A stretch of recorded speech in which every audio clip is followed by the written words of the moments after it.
Imagine you're standing at the edge of a stunning sunset or at the front row of a high-energy performance. You pull out your phone to capture the moment, but you're confronted with a frustrating choice.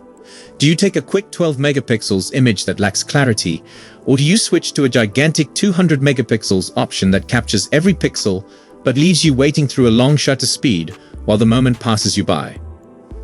For years, Samsung consumers have been caught in this middle ground limbo, but leaks for the S26 Ultra suggest that Samsung has finally discovered a way to bridge that gap, though they might be making you work a little harder to find it. For quite some time, we had to select between 12 megapixels photographs, which are rapid but less detailed, and 50 megapixels or 200 megapixels settings, which give more information but come with big file sizes and slower shutter speeds.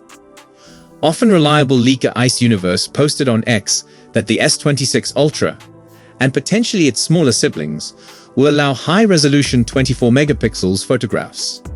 However, this won't presumably be the default setting. To use it, you'll need to find the Camera Assistant app in the Good Lock module and toggle on the 24 megapixels option in advanced resolution settings.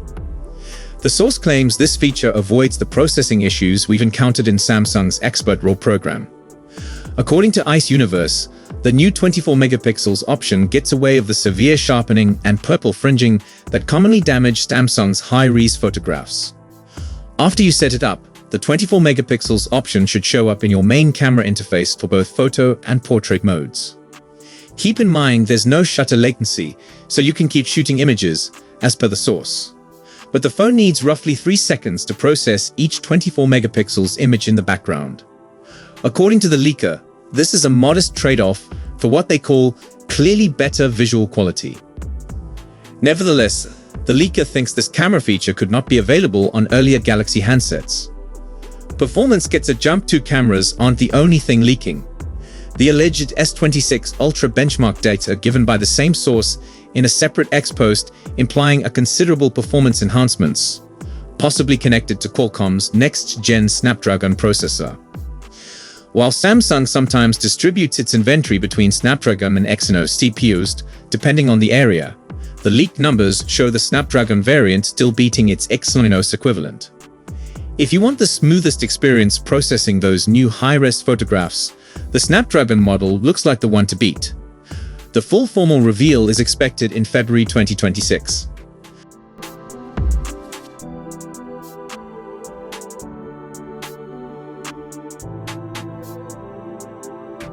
We've already seen the impending Samsung S26 Ultra in a handful of covers, and today there's another one, already up and listed on its maker's website. Like the others, this highlights the phone's oft-leaked design, effectively confirming, yet again, the form of the camera island, and the fact that there's one circular island containing 3 of the cameras, vertically aligned. We also got additional confirmation of the S26 Ultra's more rounded edges. This will, in fact, be the most curved corner Ultra ever, believe it or not. And for the first time, the curvature of all the members of the S26 family will be identical. This case will allow magnetic wireless charging, although it's not clear from the listing if the phone will have the magnet included or the case will provide the magnet.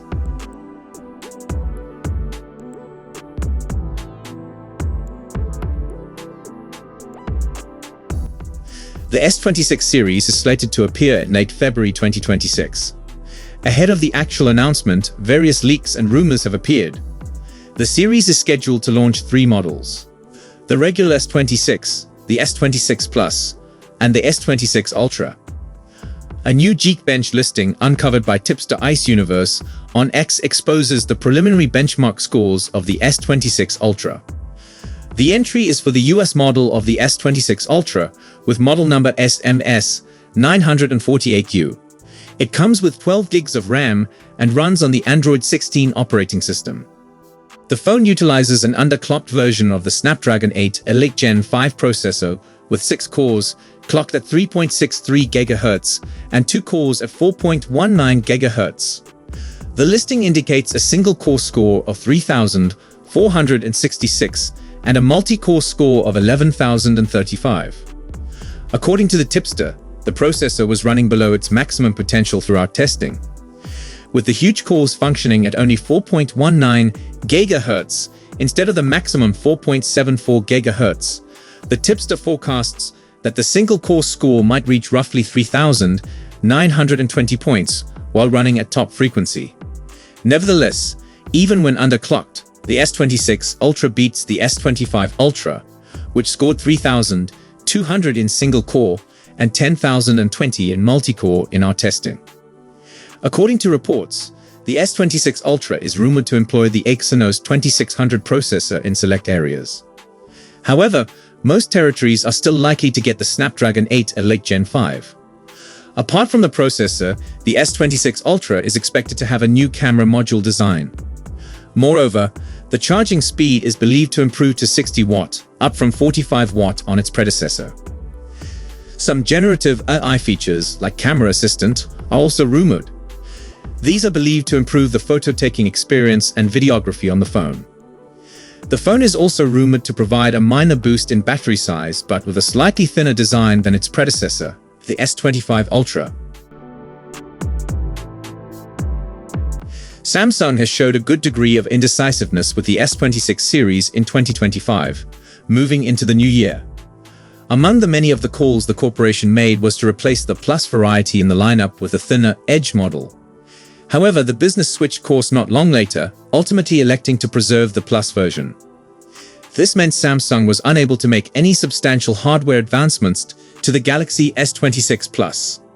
A new report out of South Korea practically verifies this. According to sources quoted by the Elec, Samsung will maintain the same 6.66-inch AMOLED QHD Plus screen as the Galaxy S25 Plus, save for some auxiliary components. Although Samsung initially wanted to use the OLED panel built for the potentially scrapped S26 Edge, the company apparently opted for a verified specification for the S26 Plus. This makes logical given that Samsung only had months to prepare for the Galaxy S26 Plus after the late decision to bring it back.